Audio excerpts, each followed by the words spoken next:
And we should be live. I'm gonna give it a minute until I can see that you guys are indeed in the chat.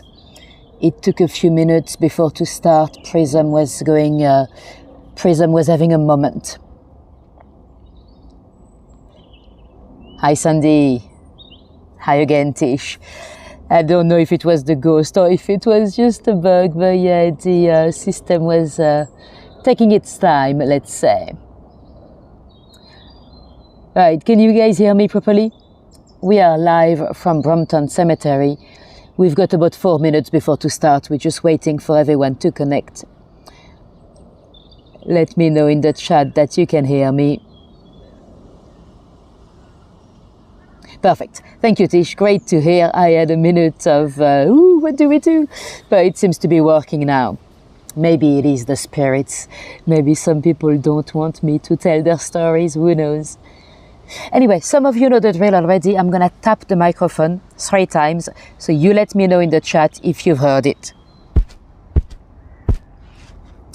Let me know if you've heard the 3 taps. And if at any moment through the tour you start hearing some funny noises, don't be shy. Let me know in the chat.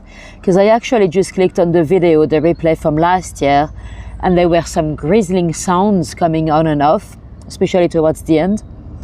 I don't know if it was a bad connection with the microphone or if it was once again the spirits in this place trying to communicate or something. But let me know if that happens. Hi Cheryl, welcome Marilyn, hello Nikki, nice to see everyone here. If anyone was completely new to me, let us know in the chat. It's always a pleasure to see some new people. Hi Bonita. And we've got about 2 minutes to go, I think. And welcome, Marty. Let's see what time it is, because it might actually be time. 1 minute to go, 1 minute before we officially go for a little walk in Brompton Cemetery. Welcome, everyone. So we are live. This is a live stream. So, I might be interacting with the chat. We might also have some micro signal cuts. That could happen. Hopefully not, but you never know. Because I know a lot of people watch the replay in the next few days or weeks. So when you do so, do remember that this is live. So if you hear me say something completely random, I might be reacting to something happening in the chat. Right, let's see, it should be time to go. And it is indeed 6 p.m. So let me stand up, and without further ado, I'm gonna flip this camera around and let's go for a little walk. So we are in Brompton Cemetery, one of the magnificent 7. Today it is also used as a park. You might hear a few aircraft. There's one up there, they're on their way down to Heathrow. So we are in the middle of the Heathrow flypass, really. Now, before we go much further, there's one gentleman buried right here. There's not much to see because it's a bit overgrown at the moment. It is a gentleman you might have heard of, Sir Henry Cole. Hi Herbie, and welcome everyone that just joined. Now, let me know in the chat if you remember why and how we talked about Sir Henry Cole. My regulars, we would have spoken about him at least twice. Once when we went down to Shear, a beautiful village in Surrey. So that was an actual video, not a live stream. And we would have also spoken about him in December last year and the year before. Every December. Do you know why, or do you remember why? Hi Sam, and welcome everyone that just joined. Let us know if you remember why we talked about Sir Henry Cole. He kind of invented something. Something that we use in December.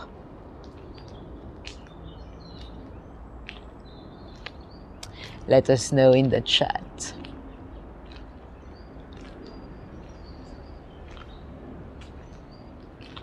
So for those of you just joining, we are in Brompton Cemetery.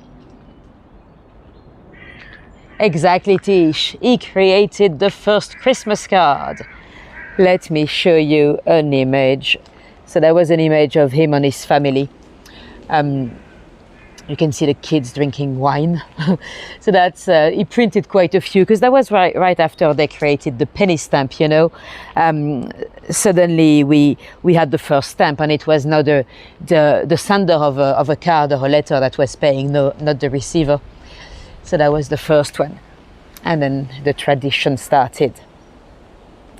Now, before we go much further, let me show you another gentleman. Well, with his wife Mary. You would also have heard of him in some of my tours. You might know him under a different name though. George Herbert Lewin. It doesn't ring a bell, does it? Well, that is the real name of a gentleman, a famous Victorian actor called William Terriss. Terriss is famous, well, at the time he was famous because of his acting career, but today he's actually more famous because of his past life, afterlife, supernatural experiences, or what he's made us experience rather. Even the very minute he died. Some of you might remember the story. We talked about that in my tour in Covent Garden. He was actually murdered at the back of the Adelphi, the Adelphi Theatre in Covent Garden. He was murdered by another actor, Arthur Prince. He was a failed actor that was actually a bit jealous of Terriss. So Prince had stabbed him 3 times. And at that point, Terriss is they're waiting for Terriss on stage. They actually took him to his changing rooms, and the minute he died, he famously said, "I'll be back." Now, miles away, at home, where his wife and children lived. Well, I think they were grown-up children, because he died, I think he was in his 50s. He was a bit like the Hugh Grant of the time, you see. And anyway, his dog at home started barking like crazy. And his wife was like, "What's happening? What does the dog see that I don't see?" And later on, she heard that happened exactly at the moment when it passed away. So, you know, sometimes dogs can feel paranormal activity more than we do. So who knows?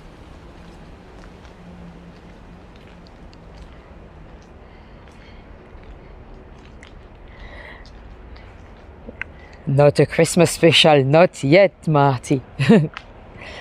Now, the Terriss is also, the paranormal activity was also in the Adelphi Theatre itself, especially in the lodging room of another actress called Jessie Millwood. She, much later on, there was an actress in that very same green room. She was trying to have a rest, and she heard a slow double knock on the door, and she was trying to have a rest, so she didn't want to open the door, and then she felt like a cold embrace, and apparently she heard later on that it was the room of Jessie Millwood that was a mistress of Terriss, and that when Terriss used to come and visit her, he would give her a very slow double knock. So, you know, he didn't have to say, because people could hear, but Millwood would know that it was him. So, you know, I've not heard of him hunting the cemetery, but he's definitely also hunting Covent Garden Station. We talked about that in my tour in Covent Garden, you might remember. He,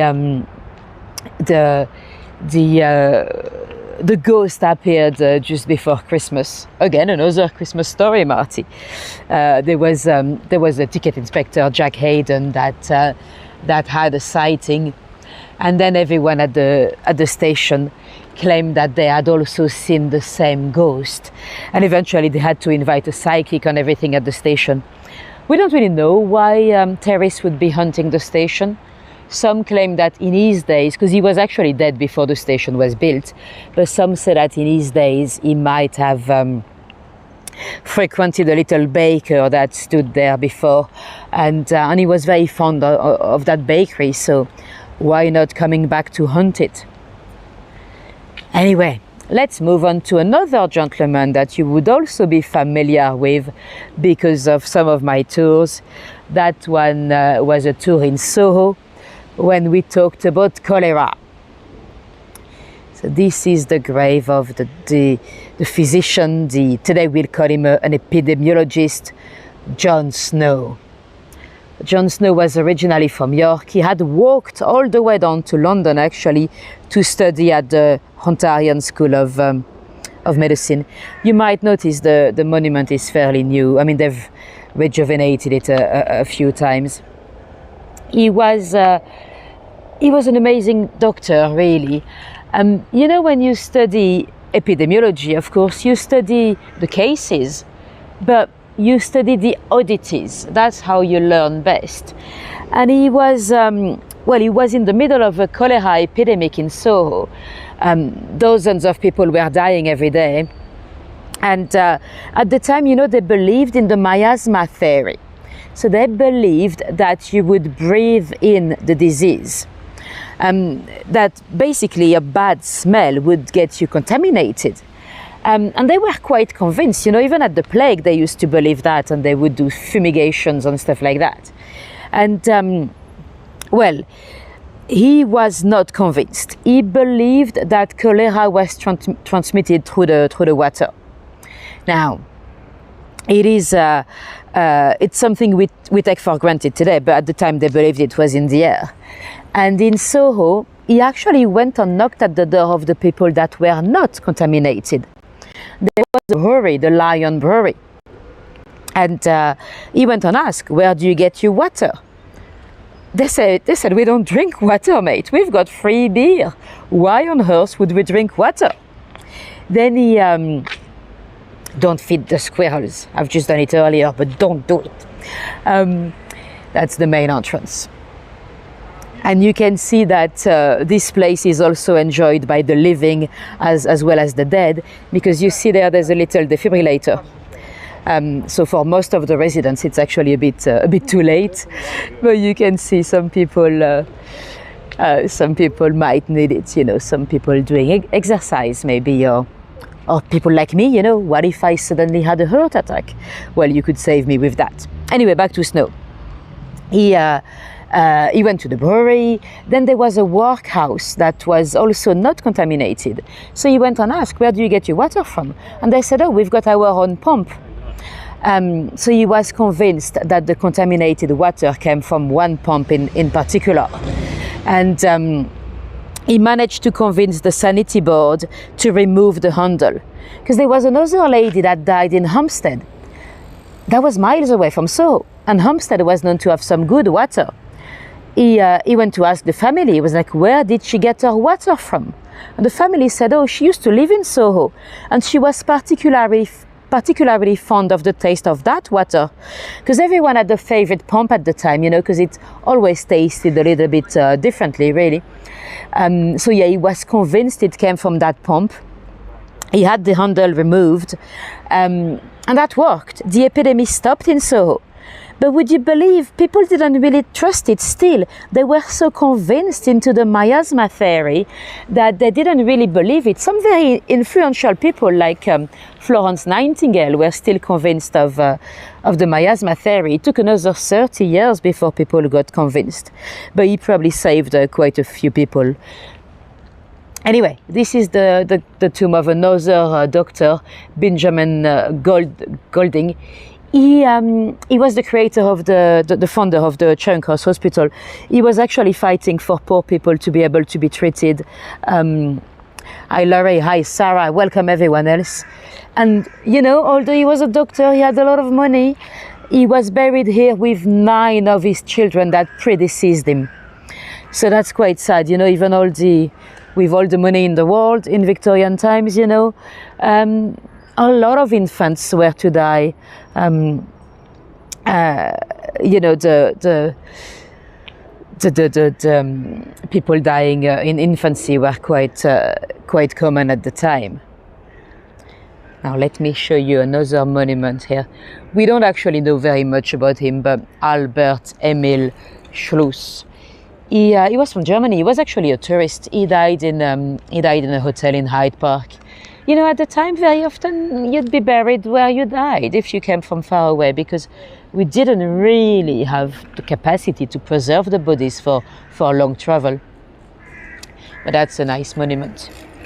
Now, let me tell you a fun story. Just earlier, you know, I always come a few hours early to check my route and just to check that I remember where everyone is buried. And that was a good thing I did that today, because they've knocked down a few trees, and it took me a few moments to find little Princess Victoria Gurama. I'll show you later on. Anyway, I was walking down here, and there was a squirrel. So I got out my nuts, and the squirrel was just there on the monument, and he didn't want to come. So I was actually talking to my squirrel, and I was like, "Hey mate, come, I've got some food, come." And I was like, "Mate, are you gonna ignore me or what?" And then I heard behind me the voice of a little girl. She was speaking French, and she was like, "Maman, la dame, elle parle aux morts. Tu crois qu'elle le connaît, non?" And the mother said, "Oh yes, that must be it." So she basically said, "Mummy, look, the lady's talking to the dead. It must be someone she knows." And the mummy was like, "Yes, you must be right." So I guess they didn't see the squirrel, they just thought I was talking to the dead. Well, maybe sometimes I am, but not in these occasions.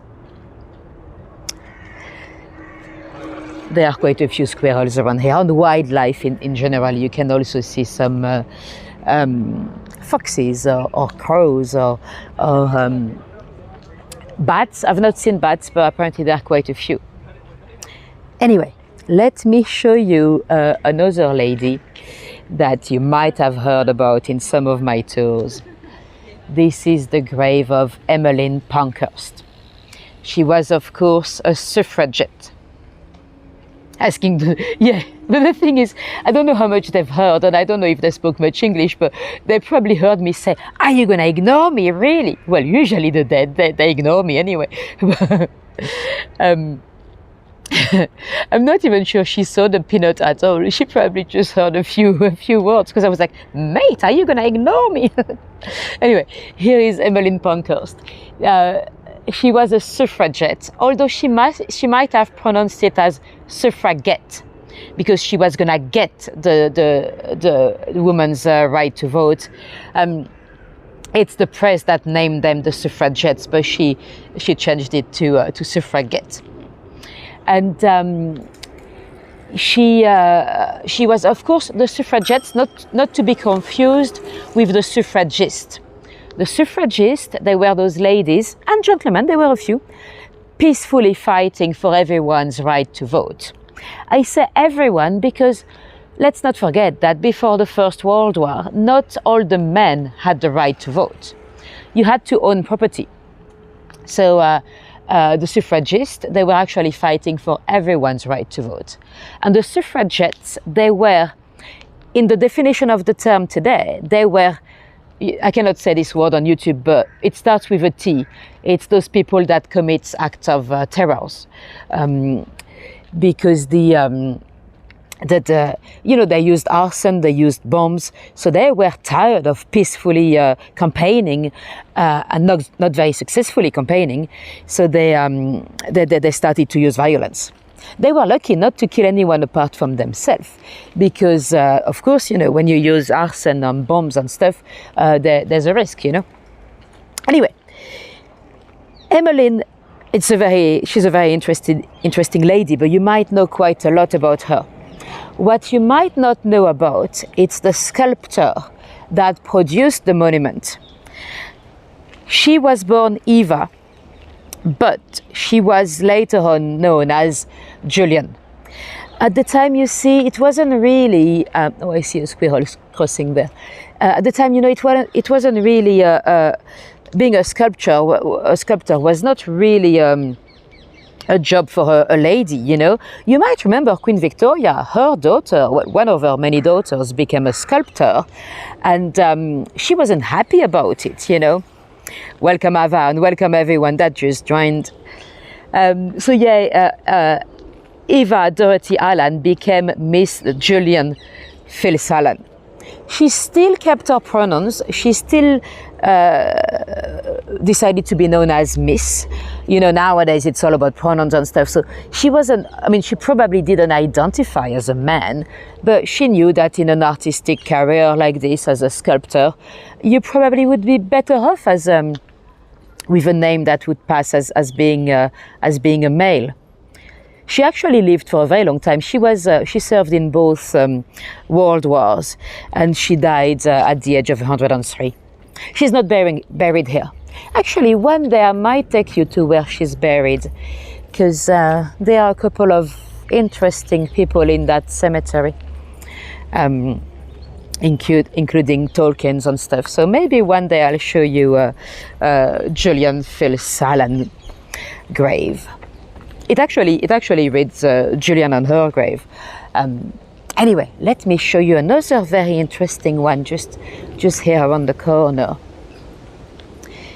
It's a very unique monument. Let me show you.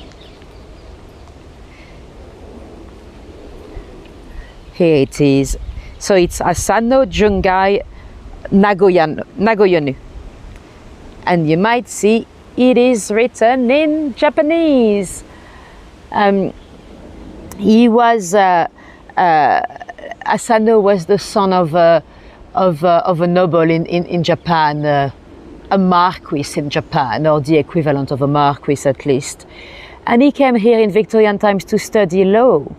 Now you'd have to remember that at the time, you know, it was such a long trip on a boat, and you'd come and you might be, you know, today when you go on study abroad, it's still a bit scary maybe, but you know, you can stay in touch with your mates on Instagram, and you probably don't feel as isolated today. But back in Victorian times, it was, you know, you could only write letters and stuff, so you'd probably be far more isolated. And he started to, what's at the bottom, little gift that they've dropped for him.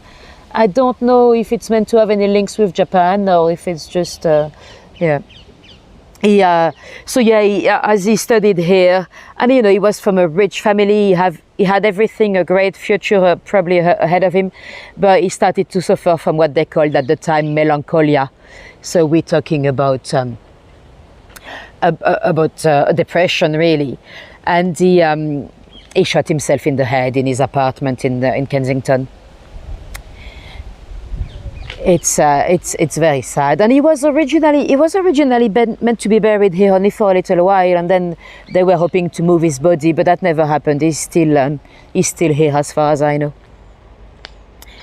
Quite sad story, but it's nice to have a bit of variety, you know, and to see some monuments engraved in the different languages.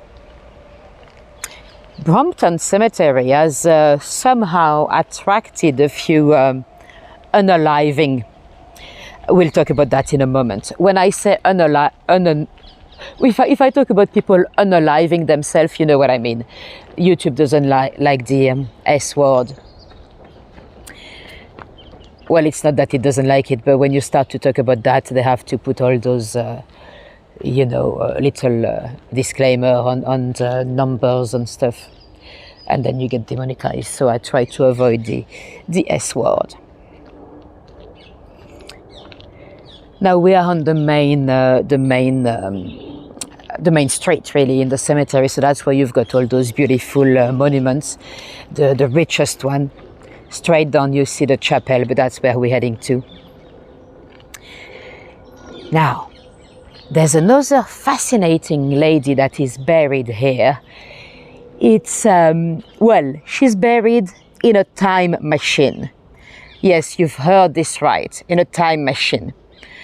Her name is Anna Courtroy. The time machine is just there. But first, let me show you the grave of the gentleman that built it, Joseph Bonamy, with his partner, Sam Warner. Warner was an interesting character. He was some kind of a war engineer, but today we definitely call him a charlatan. He pretended that he created a system to target a ship at sea, so to basically destroy a ship at the distance, like magically. We don't know how he did it, but he actually performed it like a test thing in front of the Prime Minister, Robert Peel. So interesting guy. So Warner and Bonamy, together they built this alleged time machine. But let me show you Bonamy's grave first. There he is. And this is also quite a sad monument, because if you look at the dates, Bonamy has buried 4 of his children in the space of a week. This is mad, you know. It's today, I mean, you'd need a huge tragedy, you know, like a plane crash or maybe even a car crash. But at the time, you know, it happened, you know, scarlatina or whatever epidemics. Now, what's interesting here is that he's got Anubis. Anubis is the god of the embalming and the dead in general. I think a bit later on it was a bit moved to Osiris, but originally it was Anubis. All right, I'm actually going backwards because there we go. Now, let's go and take a look at the alleged time machine. So that's the monument for Anna Courtroy. She was what could be described as a socialite, really.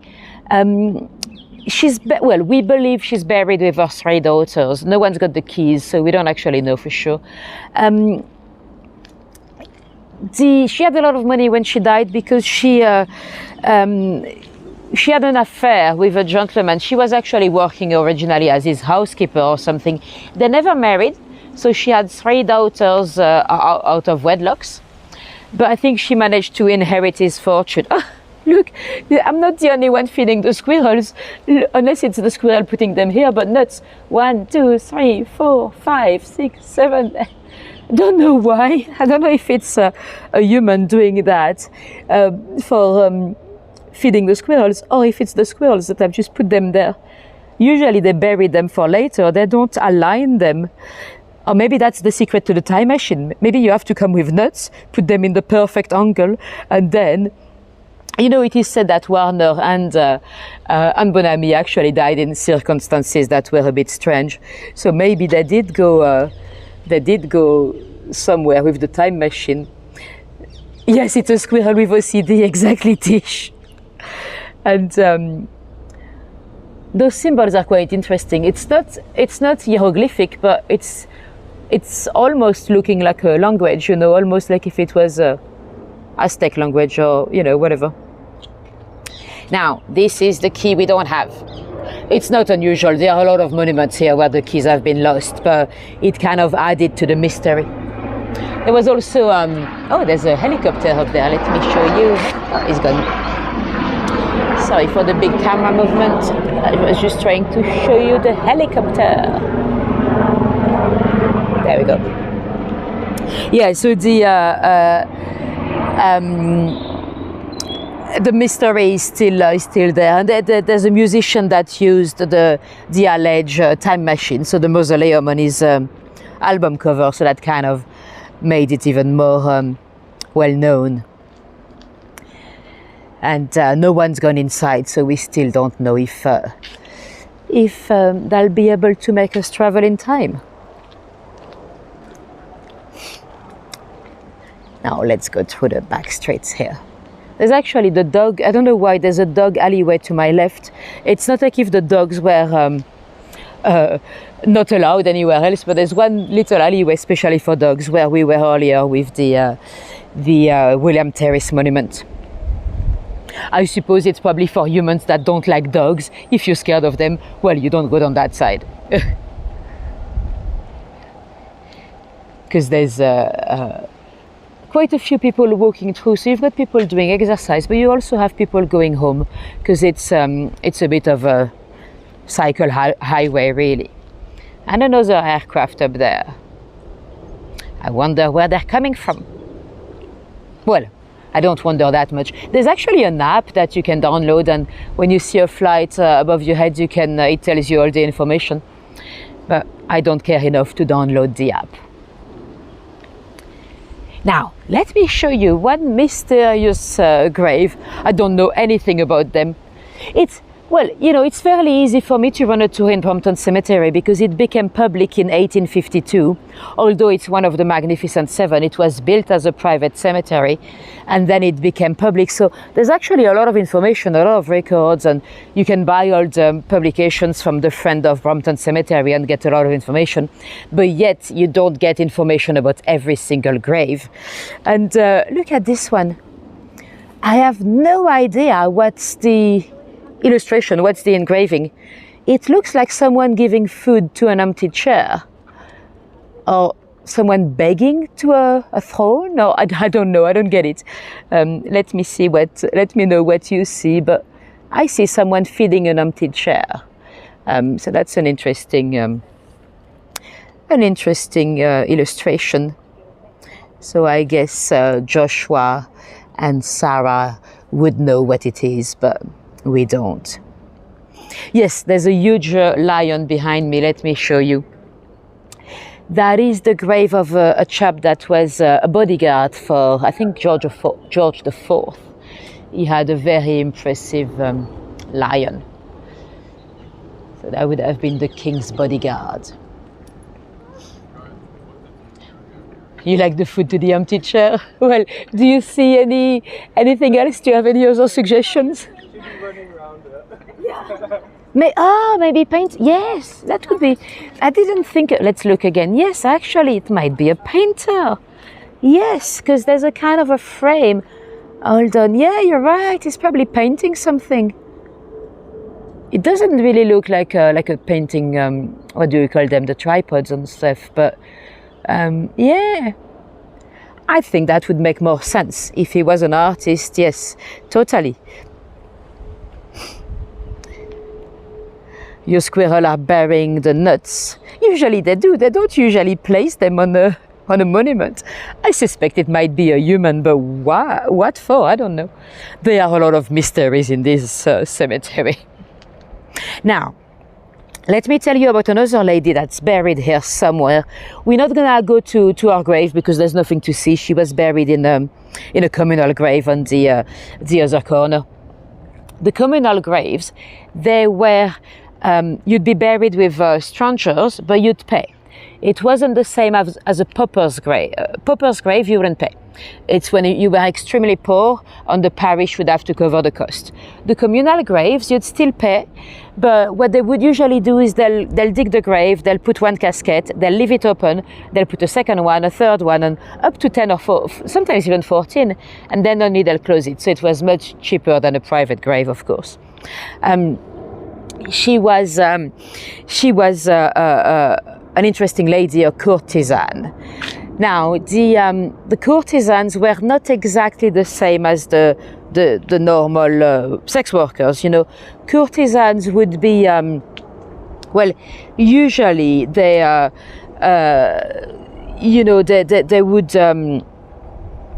would have only one customer at the time. They were like paid mistresses. They were often quite well educated, and they would go out with the gentlemen. They would entertain them. It was more than sex, you know, as opposed to the sex workers that would have a lot of different partners and sometimes only see them for one night. Now, her name was Harriet Wilson. And we're talking, I think she died in 1825, I think. Harriet Wilson, not to be confused with Sarah Wilson. Sarah Wilson was another lady about the same period of history. She was a Regency scammer. Sarah Wilson was a lady that was deported to America.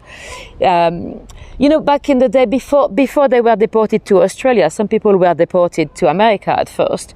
And when she got to, I think it's around Virginia somewhere, she actually managed to convince people that she was the sister of the Queen. So the sister of Queen Charlotte.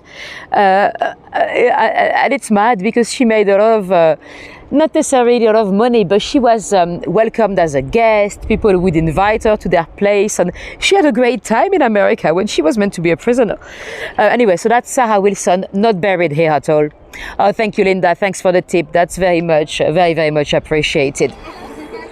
And yes, so Harriet Wilson, not to be confused with Sarah Wilson, Harriet was a courtesan here in London. She had a lot of famous customers. We believe George IV, we believe the Duke of Argyll, we believe the Duke of Wellington as well. And well, you know, it was always the same with courtesans. When they were young, they had a lot of customers, and when they started to age a little, it was a bit harder. So when she got in her 40s, she was struggling to find work, because wealthy men often want a young lady, don't they? And she decided to publish her memoirs.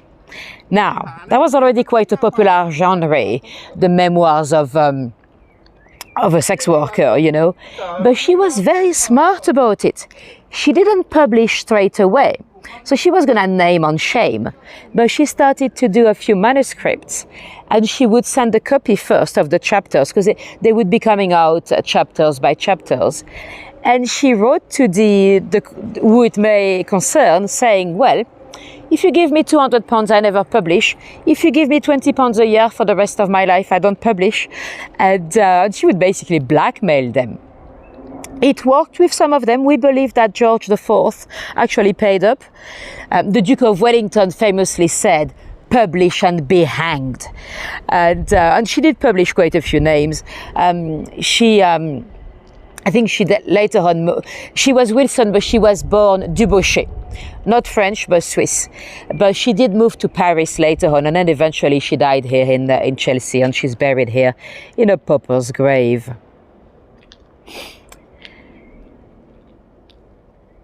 Oh, Ava has tried to do a Google image search, and she saw a harp.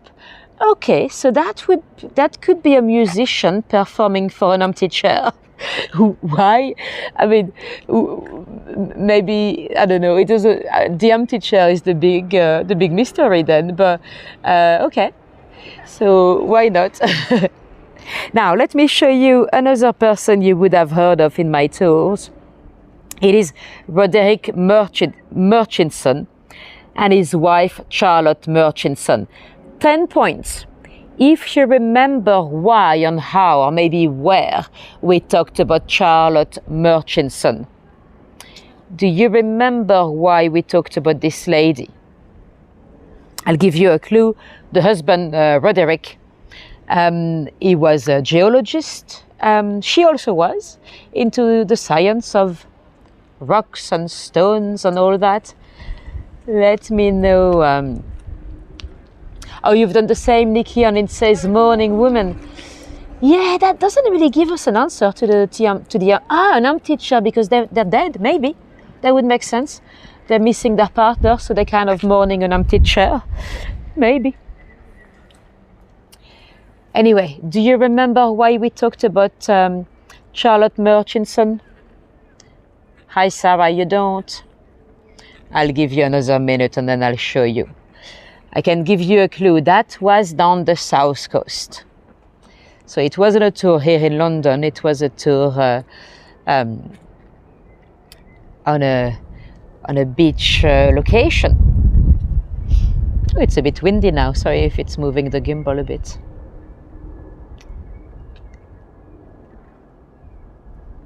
Maybe a coffin, not a chair. Yeah, that's a possibility, Matthew.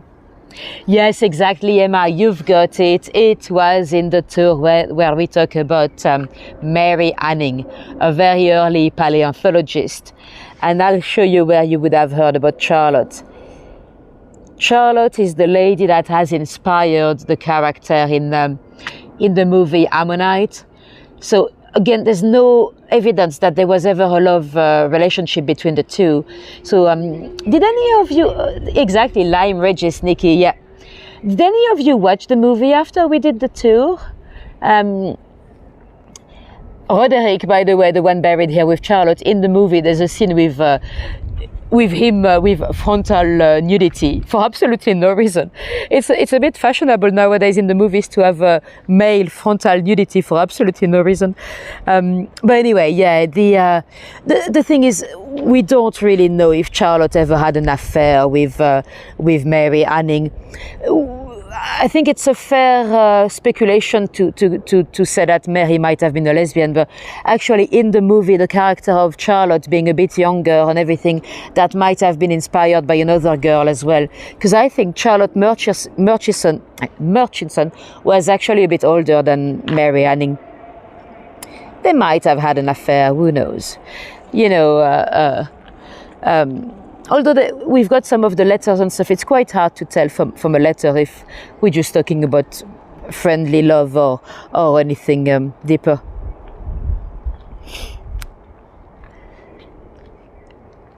Oh, your sky was a bit darker when... oh, your sky blue as well. Well, perfect timing. We are synchronized. We've got the wind in both places. You've watched it after the tour. How cool. Did you like it, Sandy? It's a bit of a slow one, and they've probably insisted about the sex a bit more than about the... I mean, the both of them were very interesting ladies because of their scientific work. I liked the movie, but it was mainly about sex. Anyway, two interesting people here. This one was a lieutenant in the army. I think that was an early Victoria Cross holder. He sadly died, but he was... the first one to blow off a German aircraft from the air. You can see a Zeppelin on the illustration. And here, this is a very interesting grave. I don't actually know much about George Nutkin or Tom Nutkins, but you might know a character called Nutkin. Let me show you. Nutkin the squirrel from Beatrice Potter. It is said that, so Beatrice Potter did live around here as a child, and it is said that she used to walk around the cemetery and look at the wildlife. If any of you don't know Beatrice Potter, she's a children's book author with a lot of interesting characters like Benjamin Bunny and Peter Rabbit and Nutkin the squirrel. Nutkin is not the only one. Apparently there's been a couple of other names that might have come up from graves in the cemetery. So she said, she never actually denied nor confirmed, but it could be because of Nutkin here that she got the name from Nutkins. Now let me show you, I've got a little treasure in my pocket, or two little treasures. Ta-da! We've got a 50p minted edition. We've got quite a few of the Beatrice Potter 50p's. Some of you might remember last year I've shown you the Benjamin Bunny. Well, guess what? I've lost it. Well, I probably didn't lose it. I probably spent it by accident. They're not valuable. I mean, they've minted millions of them, but it's always a great find when you look in your change. I always check my change nowadays because I want to find some of the kings. I've got the £1, I've got the 5p from the king, but I want to find the 20p puffin, because the puffin is very valuable. Anyway, we've got two Peter Rabbits, different poses, but yeah. Now, let's go down towards the chapel and everything. The space here was actually not meant to be covered with graves. Originally, they wanted to have open grass in the middle. But let me show you the catacombs. The catacombs were not actually massively popular. It was a bit cheaper than a normal burial, but I think there's only 500 people buried in the catacombs. I mean, we're not gonna go in, but let me show you the door. It looks a bit like Slytherin in Harry Potter with the snakes. Maybe J.K. Who knows? Although I think Harry Potter, it's only one snake. We've got a double snake here.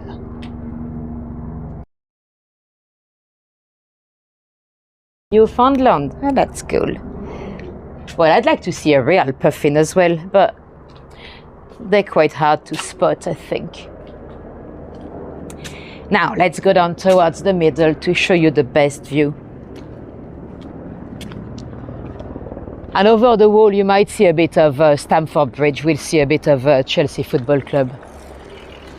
We actually walked past, I didn't show you because I don't know much about him, but we actually walked past towards the grave of a guy called Augustus Mears.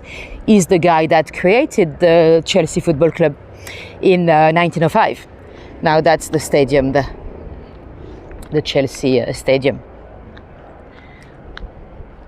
So it's hard to see from ground level, but the cemetery itself was designed, so we're talking 1840, in the shape of an open cathedral.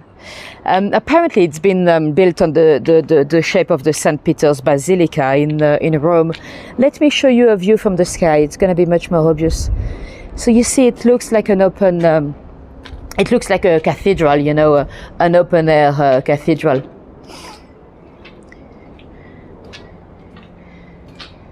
Let me remove the picture. So yeah, all this space in the middle was not meant to be used for burials originally, but you know, space is money. And when the cemetery became public in 1852, they started to sell those plots as well. They nowadays it belongs to the royal parks as much as. Don't worry, love, you're not on it.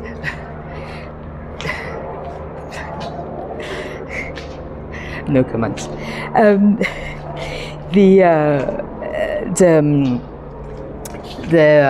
So yeah, nowadays it belongs to the royal park. They as much as St. James's Palace or Buckingham Palace or the royal parks, you know, like Green Park or Hyde Park. Or no, there was a lady sitting on the floor, covering her head with a notebook so I wouldn't film her. But you know, I try my best not to put people on camera anyway, especially not from the front. And I said, oh, you're not on it, and she would still cover her face just in case. I mean, I don't know, maybe she didn't tell the husband that she comes to the cemetery. It's not like if she was having an affair and I was going to expose her on the internet. Anyway, right. Now, let me show you the grave of another gentleman that is, well, he's not actually buried here anymore. They finally moved his body in the 50s. It is Chief Long Wolf. He was a Native American from South Dakota. And he came here to do a Buffalo Bill show for Queen Victoria's Jubilee, actually. And he was buried here because he died here of some kind of a pneumonia. It's a bit sad. He was actually buried with a little girl called White Star. She fell off a horse during the show. But the two bodies have been moved, I think it was in the 80s, to back to South Dakota. So this is the grave of Chief Long Wolf.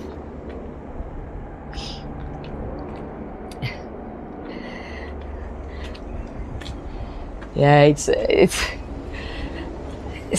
I mean, you know, the thing is, if you're not doing anything wrong, you're just reading a book in a cemetery. I mean, you know, London is full of cameras everywhere anyway, you know. You know, sometimes when you have people walking right towards you and stuff, it's hard to avoid them. But in a space like this, I always try to avoid people as much as I can, you know. Anyway. I wonder what secrets she's got. Maybe she does. Maybe she was actually very famous. Maybe she didn't want us to see.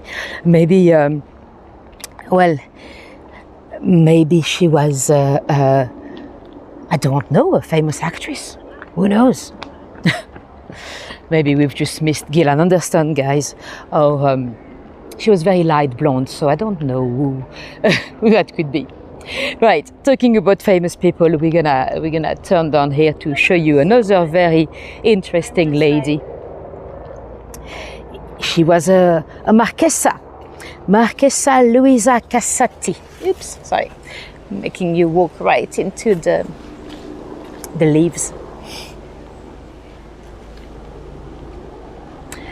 And welcome One Take Adventures. Nice to see you here. And welcome everyone that just joined. Now, here is Marchesa Luisa Casati. Let me show you her photograph. She was a very interesting lady. She believed her body was a work of art. She has been described as the Lady Gaga of her days. You can see her here dressed as a fontaine. She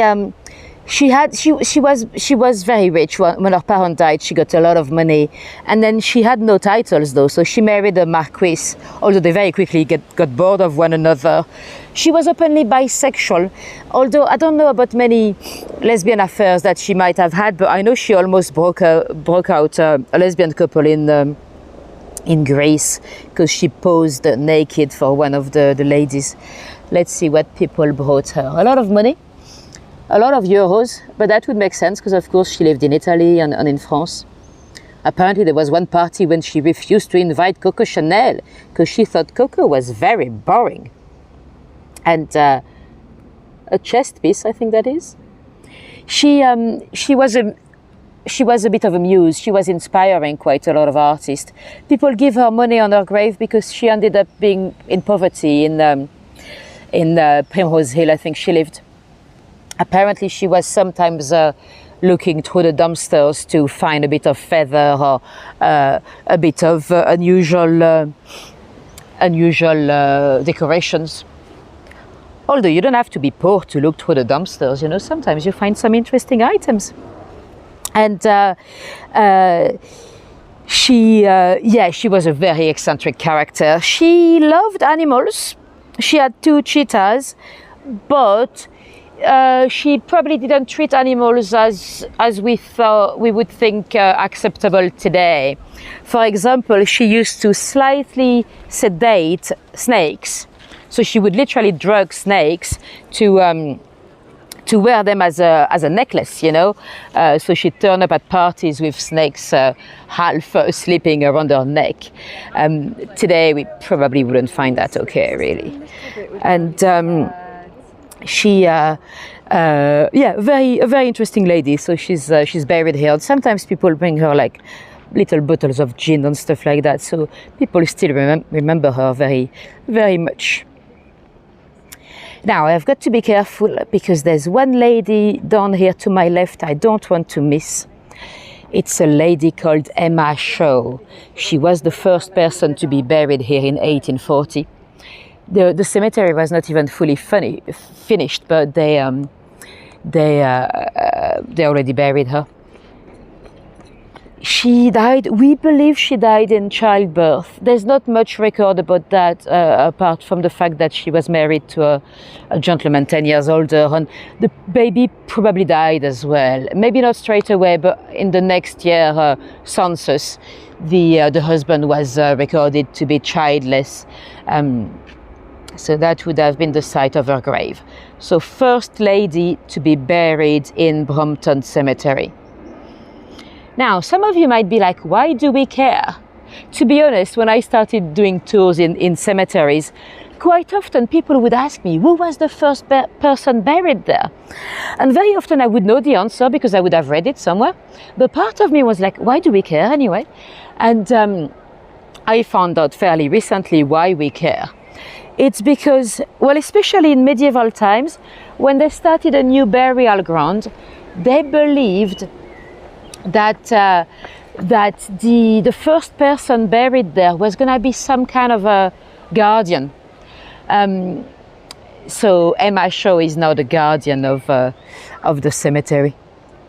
Sometimes they even thought, okay, that was too much of a responsibility for a human, so sometimes they would bury a dog to become the guardian. Actually, Marquesa Luisa Casati, she's buried with a stuffed dog.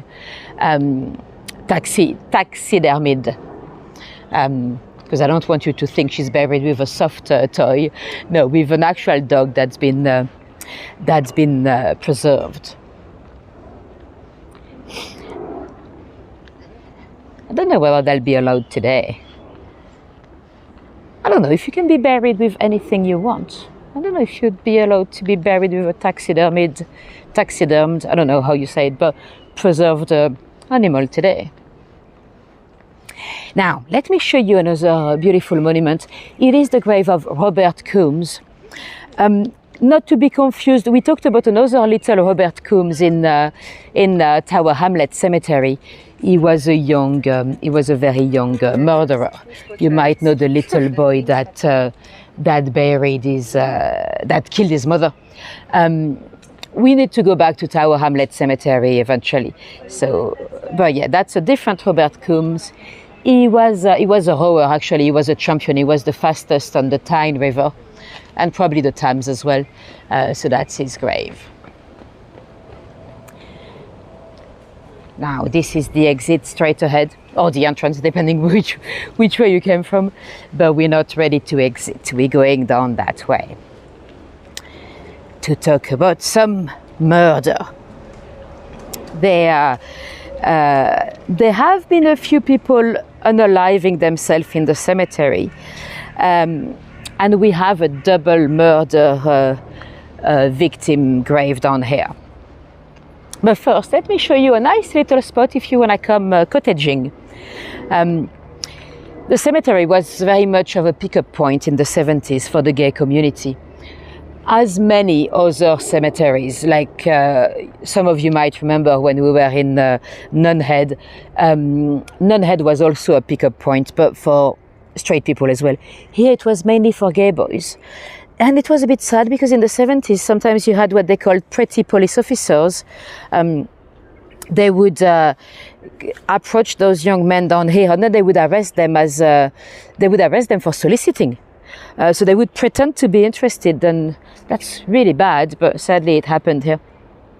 But anyway, you can kind of see that some people might have used this spot to have a bit of privacy, because it looks like, it's very overgrown in general in the cemetery, but here it looks like a bit unpassed. So it looks like some people do come here every so often. I don't know, and I know what they do. Maybe it's just to smoke some funny cigarettes. Now, let me show you the monument. The monument. There's not much to see. It's very overgrown, but let me show you the spot. So you've got two murder victims here.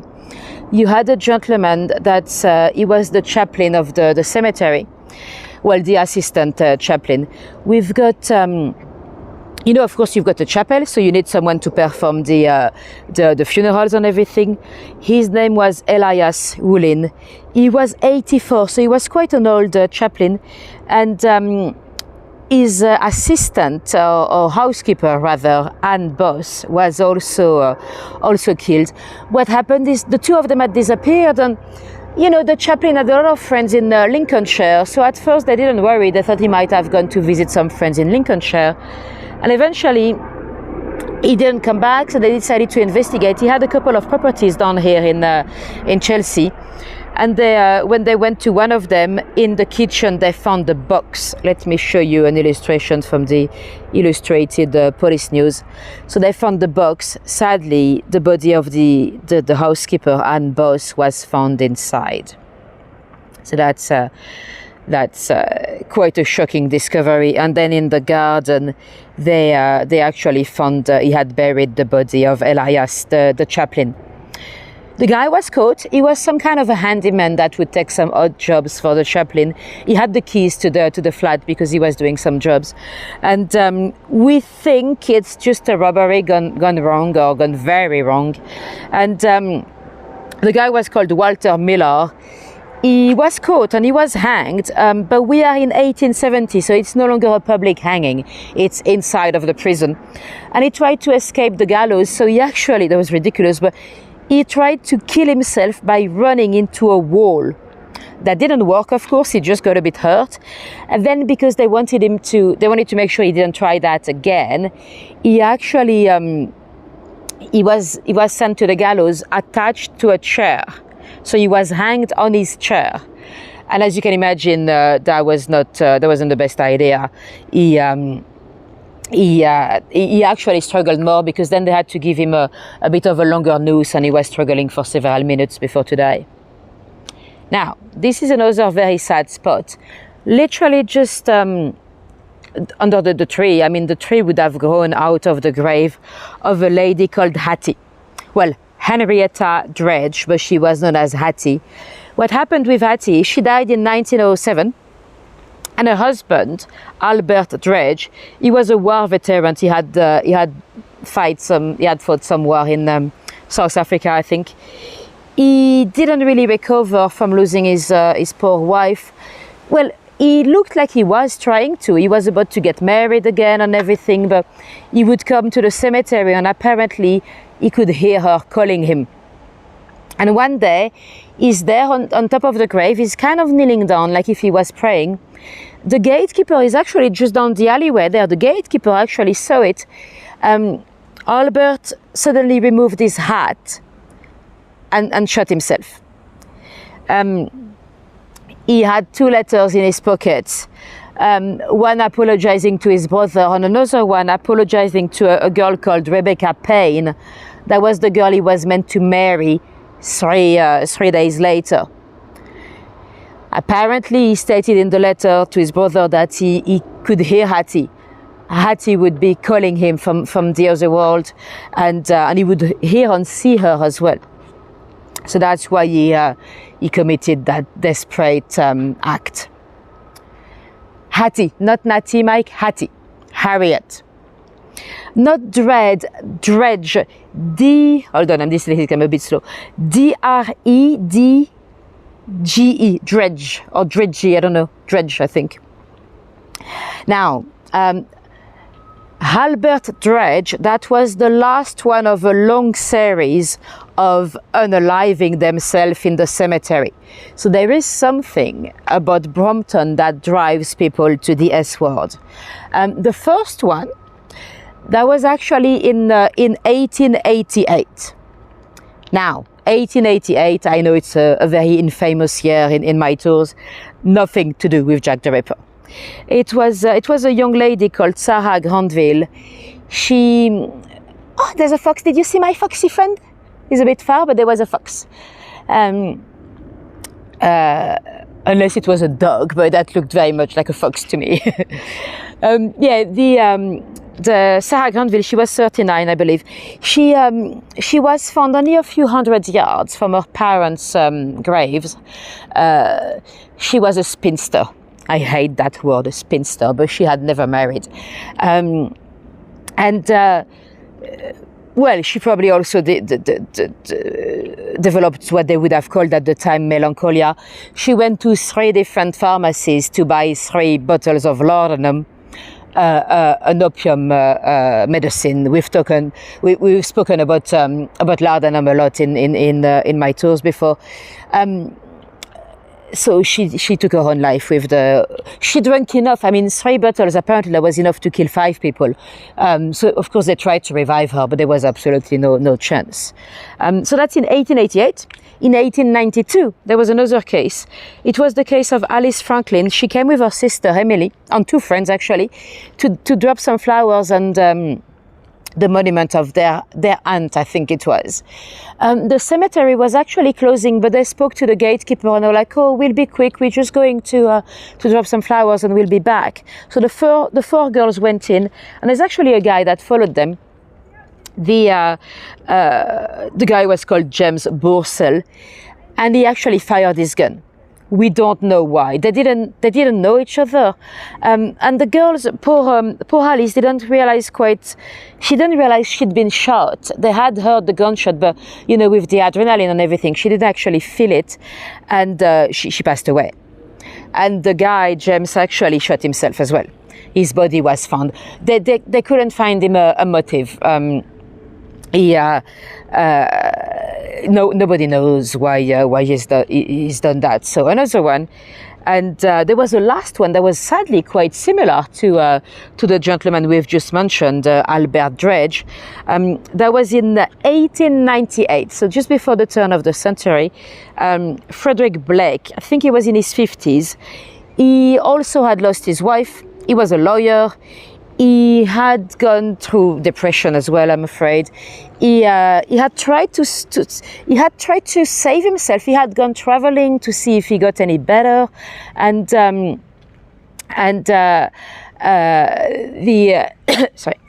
I got a pollen. Sorry. One day he came down to the cemetery, and he shot himself as well. He was found to have 2 letters as well in his pockets.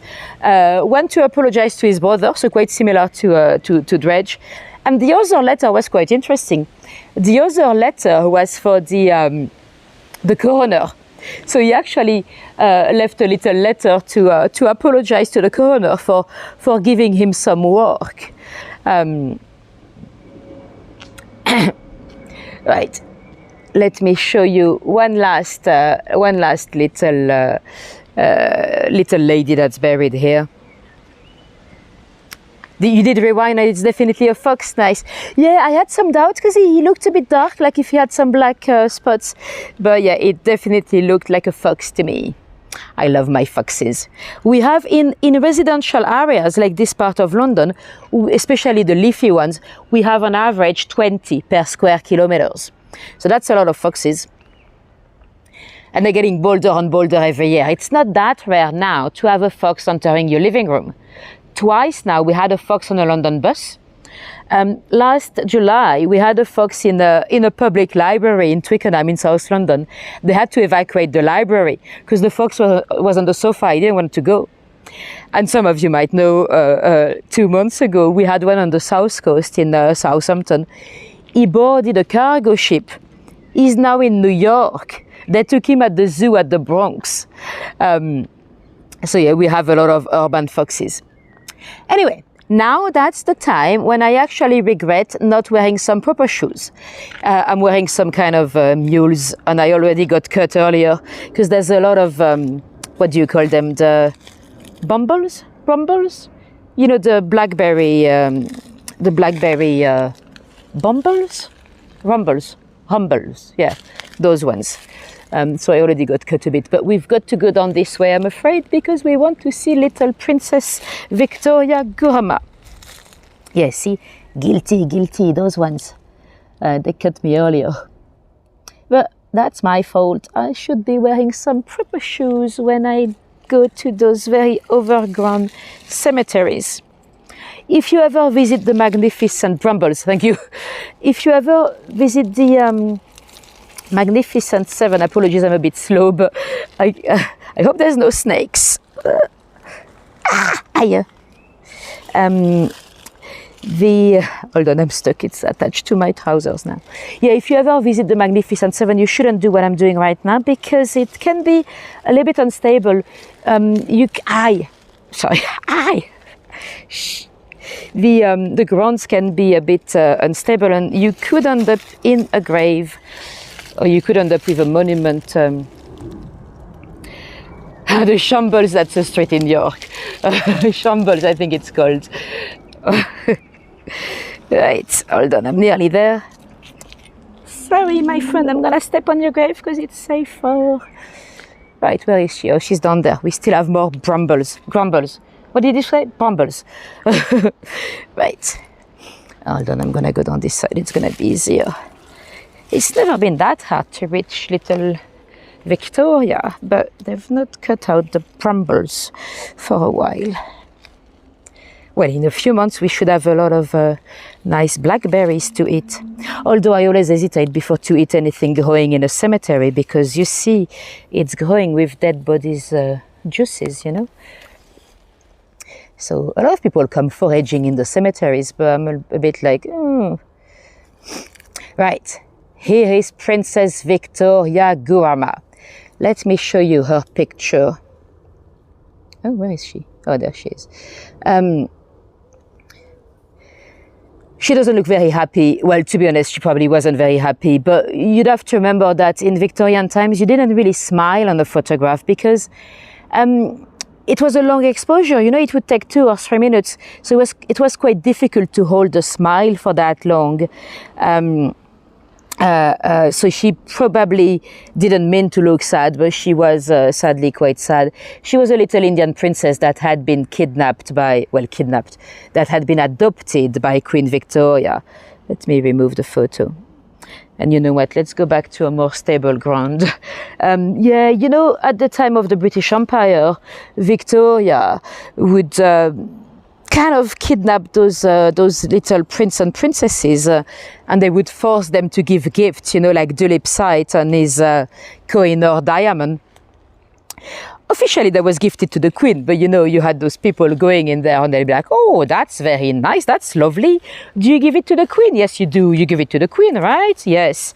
And then that's how we ended up with beautiful diamonds from India. And they actually did try to play Cupid and have little Victoria marry Dulipsite, but they didn't fancy each other. She ended up marrying a British army commander, 30 years her senior. I don't think he treated her very well, though. She tried to escape a few times. She was not allowed to speak to her dad ever again. She lived in a grace and favor apartment from the queen and stuff. And Victoria herself wrote the epitaph. There's a little bust of her in Osborne House on the Isle of Wight. So officially she was very well treated, but you know, it was a bit dodgy, really. And well, some of them had interesting lives, like Dulipsite's daughter, Sophia Dulipsite. She became a very famous suffragette. She was actually so famous that at Black Friday, that was a big violent day during the rioting for the ladies' right to vote. The police officers did not want to arrest Sophia because she was so famous. And Sophia Dulipsite, she was also one of the first ladies to publicly show themselves on a bicycle. Because at the time, they believed that bicycles were not good for ladies because they were anatomically exciting. Today, it sounds ridiculous, but that's something they believed at the time, you see. So I would have been looked upon quite funny if I turned up on my bicycle at the beginning of the 20th century. Well, there were already some ladies cycling before, but in terms of aristocratic ladies, not so much. I mean, I don't know how often you see a lady having an orgasm on the bicycle, but I don't, sadly. Right, that's going to be the end of the tour, and we have another aircraft going down to Heathrow. And let me show you a nice view of the chapel. Now, let me know if you have any questions before we go. If not, thank you for coming today. Let me blood on berries. Oh, I've got some blood on my foot already. Let me flip the camera. So thank you for coming today. I hope some of you are going to drop me some little tips on PayPal or buy me a coffee or anywhere you'd like, really. And if any of you were completely new to me, make sure you subscribe. That's the best way not to miss any of those live streams, because they're quite easy to miss. You know, the vast majority of the views are actually later on. I don't know, I never know if it's actually people that missed it or if some people actually prefer to watch it on replay. I guess replay has some advantages because the ads would not stop it, you know. But anyway, if you are new to me, make sure you subscribe, and you can also hit the little notification bell to make sure you get a notification when I go live. And you know what? Even if you are a regular, you might want to check that you are still subscribed, because sometimes YouTube unsubscribe, and I'm pretty sure that there are two people that keep unsubscribing by accident, because every time I have a tour on that day, I lose two subscribers. I think it's people trying to hit the notification bell that unsubscribe by accident. But anyway, yeah, do subscribe, or do check that you are still subscribed if you do want to be subscribed. And the algorithms are going to be, because when YouTube hears, when the algorithm here subscribe, the little button is actually flashing. So I've just said it like 5 times. So it's probably flashing. Everything is getting way too smart nowadays. And anyway, thank you for coming today. If you, oh, it brightens your day. That's great to hear. If you want to see a bit more of me, Saturday, the 20th, because I couldn't do it on the 21st because it's music day in France. It's going to be mad with musicians everywhere. So Saturday, the 20th, I'm taking you down to Roquebrune-sur-Argence. So that's a little town on the French Riviera. We'll talk about the Lord Lequin of France, Xavier Dupont de Ligonnès, is the most infamous murderer or mass murderer in the country. He's run away and he might be in America. So I'll show you the city or the town where he was last seen, and we'll talk about the case again and the developments in the case. So that's on Saturday. And a few days later, I'm taking you down to Nice. I think that's on Tuesday night. So that's quite a lot to look forward to in France. Make sure you hit the bell on everything. And if not, I'll see you back down in London the week after that. We've got to go back to Buckingham Palace to talk about royal dark tales. I usually try to do this one in the summer because at least we can have a bit of daylight a bit longer. Because the mall on the area of the palace, it's not very well lit at night. So it's better to do it when the sun is still with us quite late in the evening. Yippee! Yeah, France! I'm flying tomorrow. And anyway, have a great evening, a great morning, whatever time it is for you, wherever you are in the world, and hopefully I'll see you all in France. Merci, Emily. And thanks everyone. Oh, you got me a coffee. Thank you, Cheryl. Thanks everyone for all your coffees or your tips. That's really, really much appreciated.